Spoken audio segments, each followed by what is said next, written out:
Greetings, Culturians, and welcome back to the channel. Today, we have to talk about Jumanji 3 getting out of the way. They don't want any part of Doomsday, and so the film is actually moving. Where? Why? What's going on? Well, let's talk about it. Here we go. Now, before we get started, just a real quick reminder, I am trying to get to 50K. I can only do that with your help, so please double check you're still subscribed to the channel. Do me that small favor, and if you're not subscribed, please click on the subscribe button, click on the little bell icon, and turn all notifications on. That way you don't miss anything. In fact, one of the ways to make sure you don't get unsubscribed, which has been happening a lot lately, is to watch another one of my videos right after. And if this is your second video of the day, or you caught the 6-minute daily live stream, thank you. I really appreciate it. And with that, let's jump into this. See, Jumanji 3 release date moves to Christmas to avoid Dune 3 and Avengers Doomsday Clash. That's right, Doomsday is a real problem. And it's not just a problem for Jumanji 3. You have to think about this. These folks are going to do just fine at the box office 14 days later.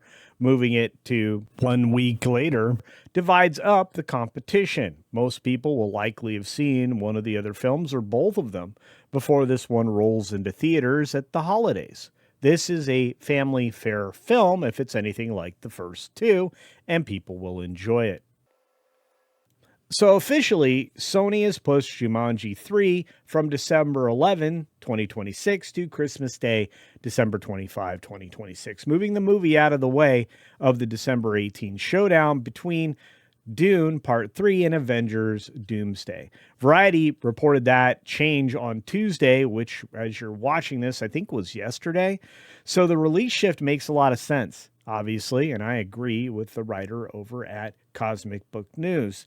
You end up with two major movie event films and you just separate yourselves a little way, even a week, and you're going to be better off. In fact, previews for both of those films are also going to be big.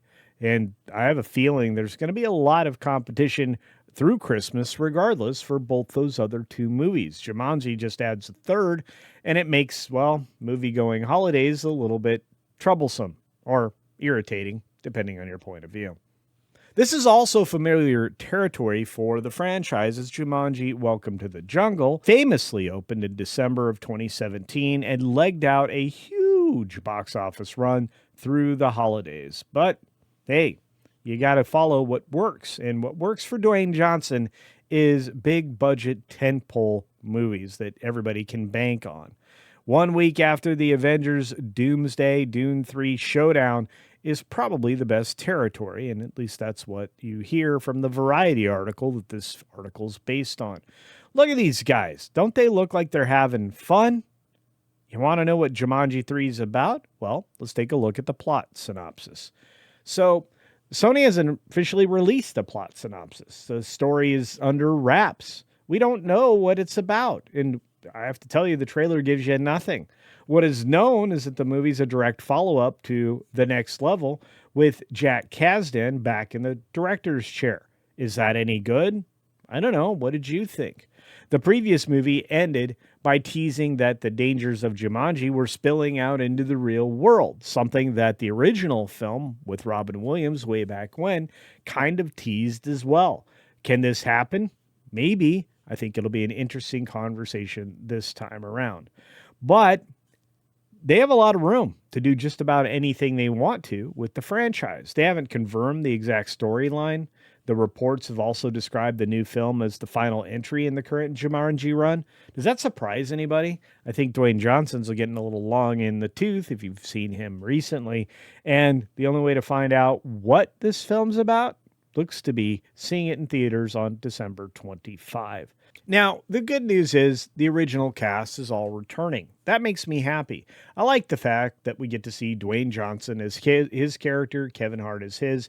Jack Black delivering on this is guaranteed. And, of course, Nick Jonas, Awkwafina, Alex Wolff, Morgan Turner, and Karen Gillen, who I still think is one of the least utilized actors in Hollywood for all of her talent, and she's enormously talented. It's disappointing to me that she isn't in more stuff, but hey, those are my opinions. I'm curious what yours are as well.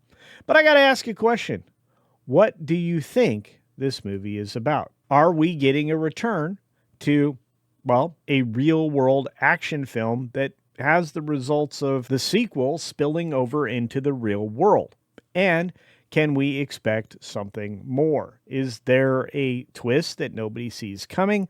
I think we need some teasers and trailers to look at to have any clear idea.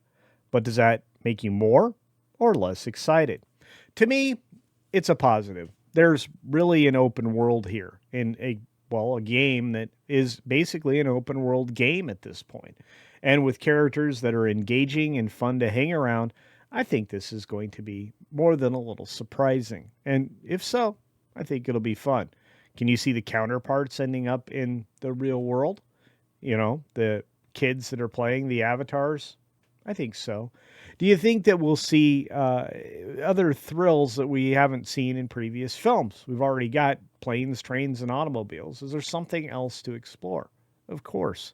And I'm looking forward to that too. All I have to say is this. Of the films coming out, which one of them are you looking forward to the most? Dune 3, Marvel's Doomsday, or Jumanji? Let me know what you have to say in the comments section down below. As always, do me a small favor. Be sure to take care of yourself. Take care of others. And until next time, we'll see you. Probably at Jumanji 3, Christmas Day.